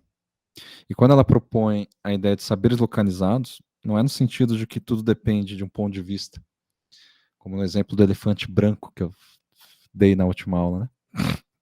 Mas saberes localizados é no sentido de questionar não apenas qual é o lugar em que estamos situados, mas principalmente como esse lugar nos leva a pensar como pensamos, a nos posicionar como nos posicionamos, a agir como agimos, enfim, a ser o que nós somos. Como nos tornamos o que somos? E notem como esse tipo de questionamento recusa a possibilidade humanista ou cristã de, por exemplo, se colocar no lugar do outro, a empatia, como se isso fosse possível. Mas em vez disso, nos convida, ou antes disso, nos convida, a tentar entender o nosso próprio lugar, antes de tudo. E como esse lugar nunca é o mesmo que o lugar dos outros. O problema é que, em todo caso, se as velhas categorias identitárias, nacionalistas, civilizatórias continuam sendo inevitáveis, significa que a lógica humanista segue atuando de forma hegemônica. A gente não pode ignorar isso. Mas acreditar que essa lógica humanista, que essas categorias ainda podem ser úteis de algum modo, é basicamente o mesmo que tentar apagar um incêndio com gasolina. E o que o Nietzsche, Preciado, Franz Fanon e Elsa Dorlan propõem não é acabar com todas as identidades ou simplesmente fingir que elas não existem. Ou seja, o pós-identitarismo, de novo, não é o mesmo que anti-identitarismo. Trata-se apenas de assimilar e incorporar o princípio pós-humanista, segundo o qual o sujeito existe sim, mas nunca antes da ação, nunca antes de se afirmar enquanto sujeito, e nunca antes do campo de batalha onde ele se situa. Quando Preciado define o conceito de disforia mundi, por exemplo, ele está defendendo uma estratégia política de mobilizar o inexistente, ou com esse traço mesmo, né? Ou seja, identidades e modos de vida que ainda não existem ou ainda não são reconhecidas como existentes. E, portanto, a invenção de novas práticas a serem incorporadas por uma voz, por essas inexistências, é a estratégia de você afirmar uma voz que não deixa de ser outra, que não deixa de ser alheia, que é identitária, mas que também pode se tornar uma voz própria. Isso nunca foi uma questão de escolha ou esforço próprio, mas é uma batalha ontológica mesmo, em torno, por exemplo, do que significa masculino e feminino, não binário, imigrante, nativo, pessoa com deficiência, criança, adulto, civilizado, primitivo. E, de novo, a gente não pode pensar que seria possível escapar dessas categorias e dessas identidades. Não é possível. Mesmo o homem branco, hétero, cisnormativo, que funciona justamente como base neutra em relação a todas as identidades, não deixa de ser uma identidade, certo? E mesmo os partidários da teoria queer não deixam de se servir de identidades. Por outro lado, vale lembrar, por exemplo, que aquilo que o Marx chamava de classe trabalhadora não é uma identidade. Agora, uma trabalhadora doméstica, como a empregada, a cuidadora, portanto é feminilizada e racializada, esta sim, ela está imbuída de toda uma identidade que ela sequer escolheu. E ela também está imbuída de toda uma história de opressão e sobrevivência que a antecede e a constitui. Então, essa trabalhadora específica, situada, portanto, fala com uma voz que não é dela, mas que ao mesmo tempo é dela. Ela incorpora uma identidade que não existe, mas que não deixa de existir. Ela existe sem existir. E ela não existe existindo. A estratégia pós-identitária justamente é essa de mobilizar exatamente esse tipo de não existência. sei que vocês não aguentam mais citações, eu não aguento mais, pelo menos.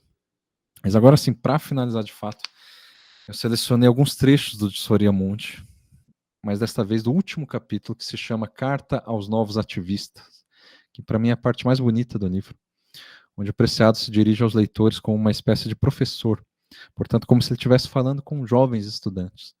E esse estilo de escrita acaba esclarecendo bastante, não apenas essa concepção disfórica da identidade, mas também o pressuposto da desidentificação política, que me parece ser o cerne dessa aula, né? Por isso eu elenquei alguns trechos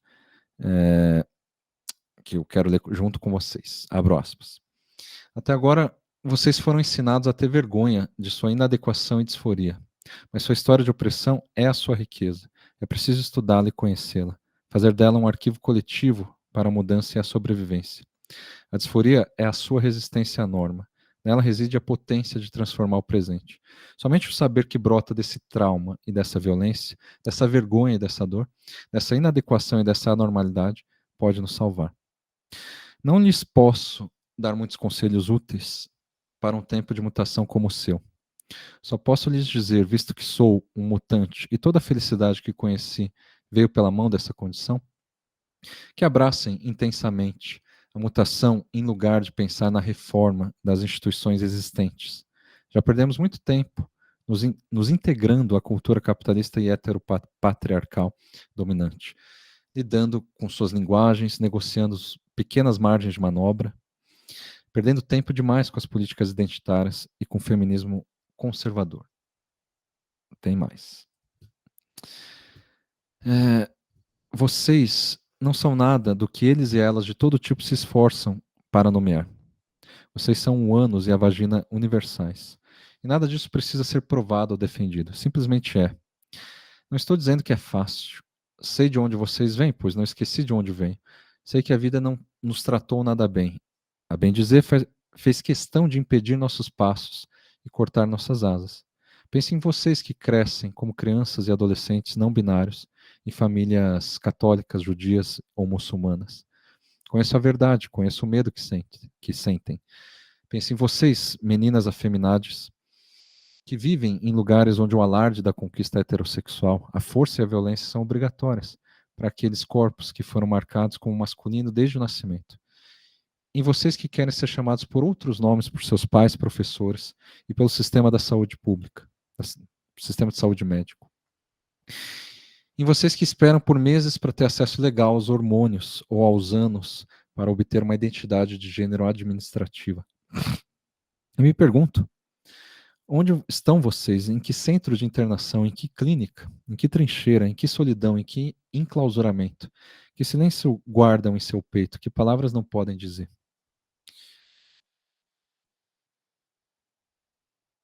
Esse sim é o último slide. Gosto da disforia e de sua exaltação contra a norma, porque é o que eu conheço desde a infância. A disforia é má, é a nossa miséria, é exigente, é dolorosa, nos destrói, nos transforma, mas é também a nossa verdade. Precisamos aprender a ouvi-la. É a nossa riqueza a disforia, a intuição que nos permite saber o que é preciso mudar. Fecha aspas. E por último, um trecho de um poema de uma querida amiga minha, a Sonara Souza, que foi uma grande escritora lésbica que nos deixou em 2018 e que me apresentou pela primeira vez a filosofia do Paul Preciado. Então esse é um trecho de um poema chamado Falso Poema. Tudo o que eu amo é essa forma simples que ofereces ao mundo, com a gentileza dos que sabem que a vida exige de nós nada menos que o máximo do amor que merecemos. Era isso que eu tinha preparado para hoje. Mas eu queria insistir, talvez, em tentar explicar, sem os slides agora, por que eu acho o humanismo tão problemático. Que ficou claro, né? Não consegui ser imparcial quanto a isso. E por que, por conseguinte, a ideia de pós-humanismo não é tão abstrata e complicada quanto talvez ainda possa parecer para vocês. Eu acho que nós, enquanto professores, ainda temos que lidar com um problema muito sério, que é o problema de se colocar num lugar de esclarecimento superior em relação às outras pessoas. Eu acho que essas eleições municipais nos ensinaram muito nesse sentido. Com a ascensão do Pablo Marçal, por exemplo, né, foi fácil perceber o quanto ele é capaz de mentir, de descumprir as leis e tudo mais. Mas o problema é que todas as críticas que nós somos capazes de fazer seguem por um caminho iluminista ainda, que é a ideia de que as pessoas votam no Pablo Marçal, ou no Bolsonaro da vida, ou numa Cristina Grêmio, no caso aqui de Curitiba, porque as pessoas são burras e que, portanto, haveria um problema de ordem racional ou lógico que levam as pessoas a votar nessas figuras. Agora percebam que aparentemente esse cenário nada tem a ver com aquele debate da aula anterior, em torno do relativismo, né? Quando alguém perguntou se eu não acho perigoso relativizar a ciência por meio de discursos negacionistas. E eu não sei se eu deixei claro, né? Eu acho perigoso sim, mas isso não é assim o mais perigoso, porque o negacionismo não é necessariamente relativista, né? E o relativismo, por sua vez, é uma das bases do próprio positivismo, portanto, da própria ciência. Então, o problema não é quando alguém, o problema não é alguém dizer que a Terra é plana ou que não existe crise climática, mas justamente o fato de a ciência não ser capaz de responder a isso sem se contradizer em sua base relativista. Eu quero mostrar como isso também tem a ver com as eleições e com nós, professores. Porque assim como eu não considero o discurso anti-ciência e negacionista perigoso por si mesmo, eu também não acho que a ascensão da extrema-direita é, por si mesma, a raiz do problema. Um grande perigo me parece ser, mais do que o discurso negacionista e extrema-direita, é o discurso de que as pessoas são burras. As que votam em Pablo Marçal, mas também as que acreditam que a Terra é plana ou que não existe crise climática. Esse discurso é muito perigoso porque ele acaba nos colocando em um lugar de superioridade racional, superioridade moral, e como se os problemas políticos e o estado atual das coisas fossem tão somente uma questão de ignorância, uma questão relacionada à falta de conhecimento. E que, portanto, se a gente garantisse o acesso ao conhecimento, isso automaticamente faria com que as pessoas tomem uma decisão que racionalmente seria a melhor, a mais esclarecida, seria o certo a se fazer. Mas o fato é que, quando alguém vai votar no Pablo Marçal, esse alguém não está muito preocupado se isso é racional ou não é, se é lógico ou não é lógico. E daí é a gente que fica ainda preso numa lógica elitista de que o pobre é de direita porque o pobre é burro, ele é alienado, ele é manipulado. Mas será que a questão toda realmente se reduz à ignorância das pessoas? Eu acho que não. Eu acho que as pessoas sabem muito bem o que elas estão fazendo. E também sabem muito bem que a esquerda não consegue mais há muito tempo se apresentar de forma politicamente aceitável. E por que a esquerda se torna cada vez menos aceitável? Dentre outras coisas, porque a esquerda ainda está profundamente ancorada nesse tipo de discurso que só sabe atribuir aos outros uma falta de razão, uma falta de lógica, uma falta de esclarecimento. Como se todos os problemas fossem uma mera questão de acesso à informação ou de consciência de classe. Como se os trabalhadores não soubessem que estão sendo explorados, sejam porque eles não tiveram acesso à educação ou porque eles não têm nem tempo para pensar nisso. Eu não sei se vocês concordam comigo, mas eu penso que um trabalhador ele não vai se tornar comunista apenas porque ele finalmente entendeu que está sendo explorado. Não é porque um trabalhador percebe a sua condição de explorado que ele vai automaticamente aderir a uma agenda de esquerda. É essa lógica simplista que, na verdade, não é nada racional, não tem lógica alguma. Porque essa lógica humanista pressupõe que todos nós teríamos uma pretensa racionalidade prévia que estaria sendo de alguma forma reprimida, alienada, corrompida, e que isso seria contornável por meio da educação formal. Notem o quanto isso é um discurso abstrato, academicista e elitista. As pessoas estão aderindo à extrema-direita porque elas são ignorantes e, portanto, elas não sabem o que estão fazendo? Será mesmo? Ou será que é porque a extrema-direita vem apresentando, sim, uma visão de mundo que, de algum modo, dialoga com a realidade dessas pessoas, pobres e trabalhadoras? Ao menos dialoga muito mais do que as propostas de esquerda. Será que, por exemplo, o fato dos candidatos ditos progressistas não terem ido nada bem nessas eleições é apenas uma questão de ignorância das pessoas? Será que as pessoas são tão ignorantes quanto a gente imagina? Eu acho que não. Eu acho, inclusive, que isso implica subestimar a própria capacidade intelectual que a classe trabalhadora tem de identificar e expressar os seus próprios problemas. O que acontece é que a gente ainda cultiva um apreço muito grande pelo sujeito iluminista e, portanto, pelo progresso da razão. Como se bastasse organizar e publicizar as informações verdadeiras, factuais e científicas para que possamos avançar enquanto sociedade. E todos aqueles que discordam disso são simplesmente burros. Alguém vai dizer, mas o Pablo Marçal foi condenado, ele é golpista, é mentiroso, etc. Certo, é verdade. Mas será que mostrar isso para as pessoas serve para alguma coisa? Será que alguém deixou de votar nele por causa disso? Eu duvido muito disso. Porque as pessoas que votaram nele vão dizer, por exemplo, que no fundo todo político é corrupto, que nenhum político presta.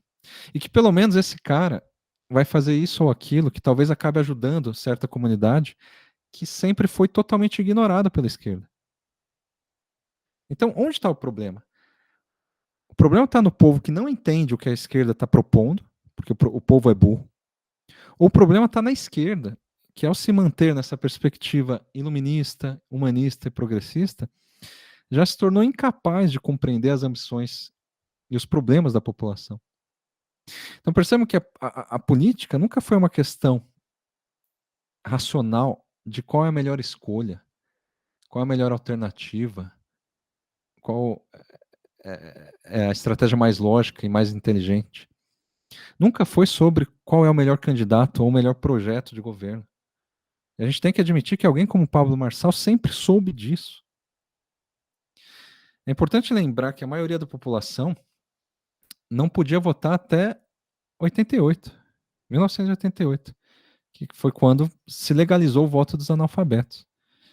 E quando os analfabetos, ou, portanto, quando a maior parte, naquela época, da população passa a participar das eleições, essa participação não acontece como um grande despertar de uma consciência de classe. Como se o povo tivesse, do dia para a noite, se percebido como um agente histórico dotado de uma racionalidade emancipatória. Muito pelo contrário, a gente sabe o quanto esse processo sempre foi muito bem conduzido pela elite nacional. Mas o problema é que a gente ainda trata essa população como uma massa de manobra, ignorante, incapaz de tomar suas próprias escolhas. Portanto, como um povo que precisa ser tutelado, educado, esclarecido. E que nós, enquanto educadores, né, professores, teríamos a tarefa de iluminar o povo, porque afinal nós sabemos o que é o melhor para as pessoas. Agora, será que a extrema-direita não pensa exatamente a mesma coisa? Porque pelo menos desde Platão, a gente acredita que a política deve ser conduzida pelas pessoas mais inteligentes, pelas mais sábias, pelos estratos mais esclarecidos da sociedade. Quando na prática, o que sempre teve em jogo, o que está sempre em jogo, é na verdade uma questão de estratégia, de discurso, de quem convence melhor as pessoas.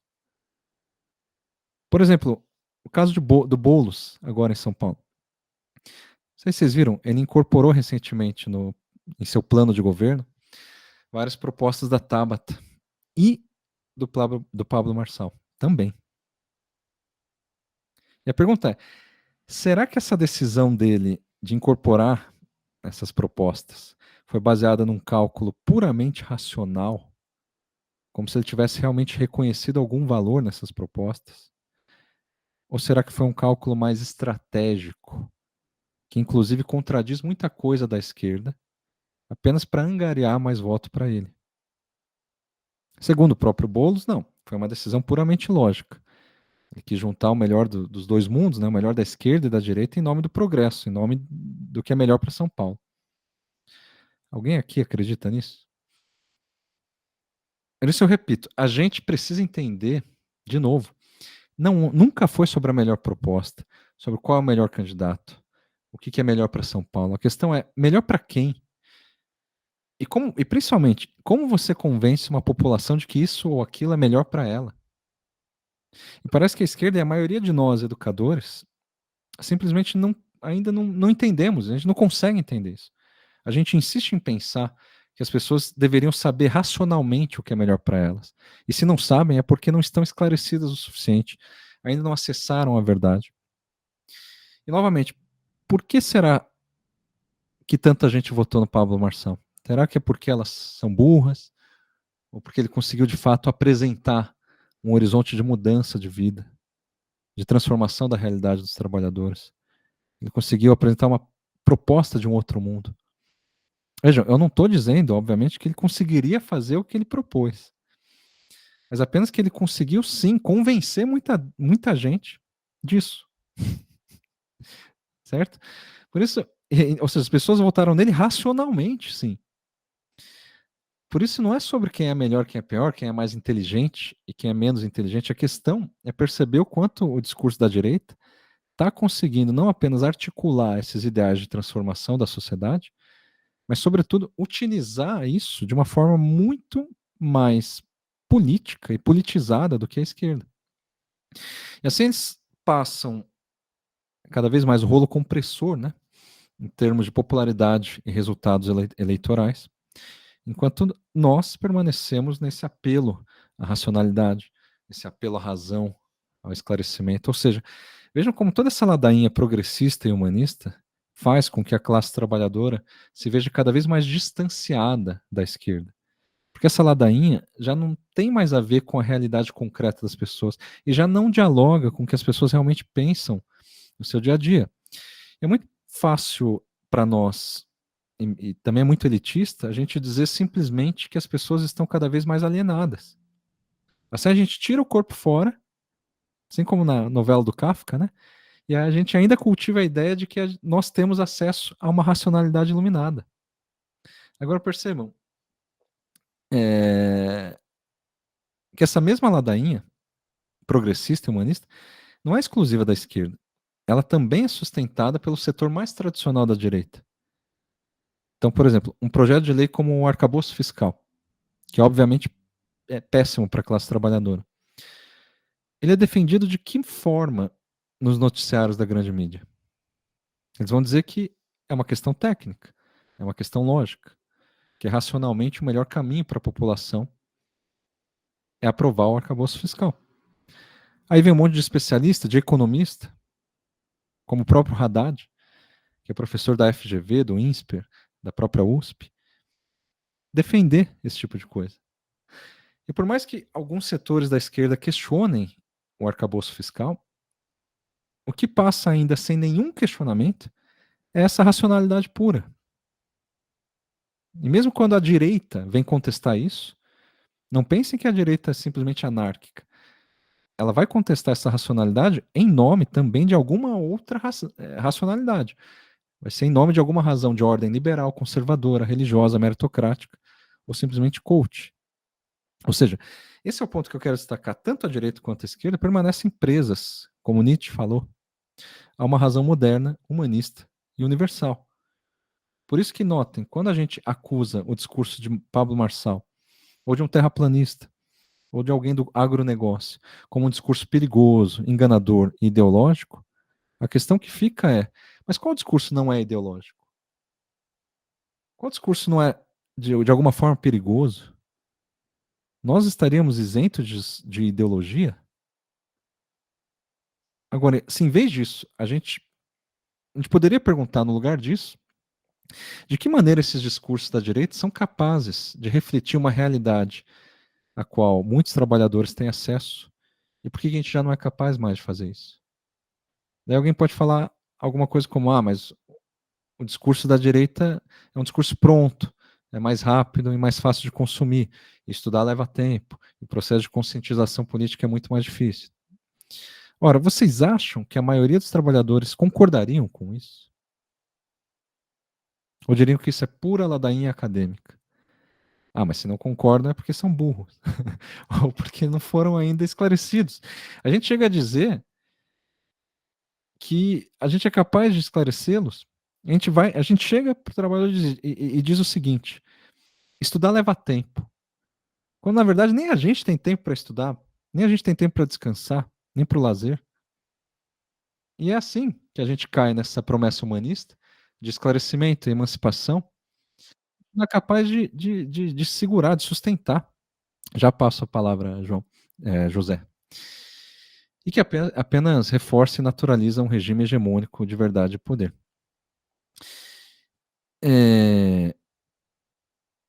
José, se a sua questão for pontual, daí você pode falar, mas se for realmente uma coisa assim, mais difícil de responder, ou uma discussão, aí a gente deixa. Eu só queria concluir. E aí?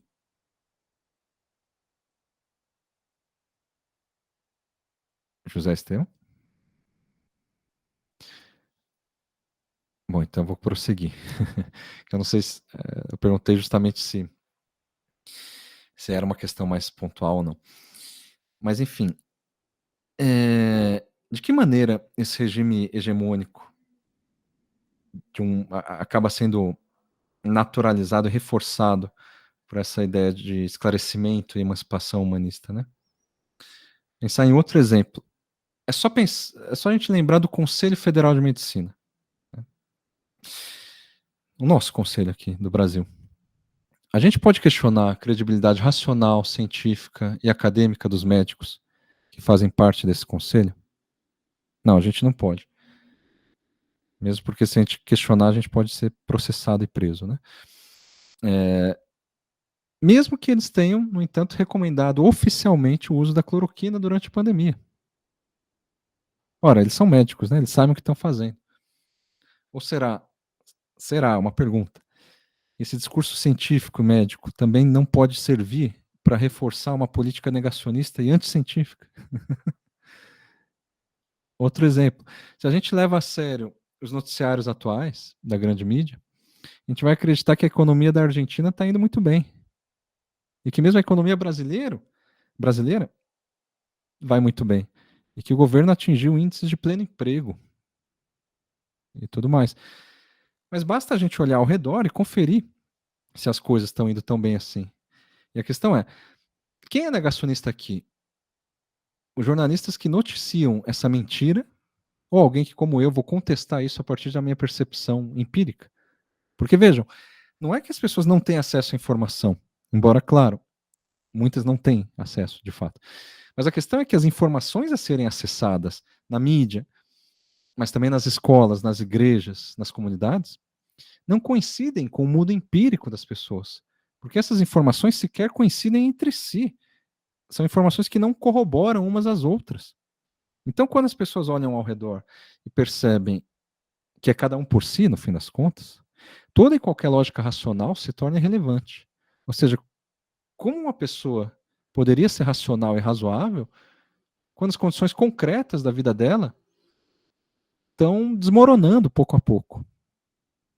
E daí a gente vem com a petulância de dizer que essa pessoa está alienada, que ela é incapaz de se entender como classe trabalhadora, só porque ela resolveu votar no Marçal. É assim que a gente acaba perdendo espaço para os discursos da extrema-direita, que instrumentalizam essa crise, instrumentalizam esse desespero, justamente ao confrontarem essa lógica de uma razão humanista em favor de uma realidade efetivamente mais próxima e mais concreta à maior parte da população. De novo, não é uma questão de racionalidade, até porque, afinal, toda razão ocidental, progressista, humanista e colonialista é o que nos trouxe até aqui. A pergunta que a gente pode fazer é: o que existe para além desse lugar, ou seja, para além da razão humanista, para além desse sujeito racional, para além da educação formal, para além da própria ciência? E a resposta não é difícil, porque o que existe para além de tudo isso é tudo que existe ao nosso redor. É disso que o pós-humanismo se trata. Enquanto a gente não abandonar essa lógica de um sujeito universal, enquanto a gente pensar que o nosso papel é levar a razão e a iluminação para as pessoas, numa lógica inclusive capacitista, como se ninguém tivesse capacidade, fosse capaz de pensar por si mesmo, a direita vai continuar passando o rolo compressor. Por quê? Primeiro, porque obviamente ninguém gosta de ser chamado de burro, de ignorante, de alienado. Em segundo lugar, porque esperar que todos concordem sobre o que seria mais racional, o que seria o mais lógico, o mais correto a se fazer, não passa de uma grande alucinação. Eu tenho um saber situado e cada um de vocês tem um outro saber situado. Se você não concorda comigo, é porque eu não consegui te convencer. E se eu não concordo contigo, é porque você não me convenceu. É simples assim. Não é porque você é burro ou porque eu sou burro. E também não é porque a gente ainda não conseguiu alcançar uma síntese dialética, né? Ou seja, construir uma ponte. Não. É, é convencimento.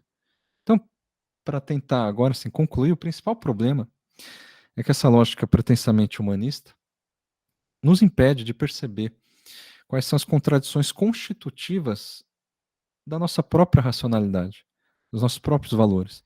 E perceber essas contradições é necessário, não em nome de uma lógica, de novo, racionalista abstrata, mas em nome do convencimento.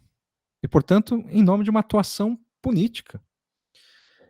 Percebam que o convencimento é talvez a ação política por excelência.